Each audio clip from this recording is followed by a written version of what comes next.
From this to this. And from this to this. Mga kararating lang ng in-order ko last 5.5 sale. Bagong packaging na pala itis. Sa sobrang dami kong mag-stock before may bago na pala. Yes, and mag-iingat kayo guys dahil yung mga mabibili nyo ng mga ganito, iba yung packaging nila. Ang daming nagbebenta ng mga peke, okay? Ito yung dati natin na very glow na packaging and ito na po yung bago niyang packaging.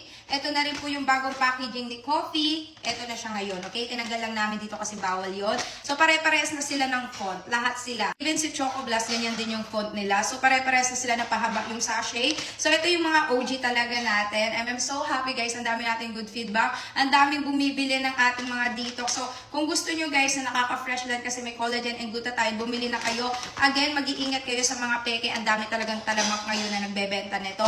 Sobrang sarap ng ating product. And then, meron pala to 30 calories lang. May chia seed itong Berry Glow natin.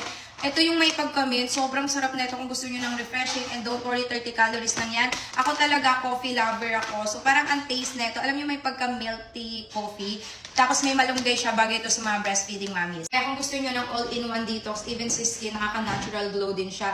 Nakaka-help maka-flush out, lalo kung constipated kayo. Pwede ito sa mga may PCOS, sa mga nagbe-birth control. This product helps you to reduce your bloatingness and improve your digestion. So, to keeps your bowel healthy. So, order yours.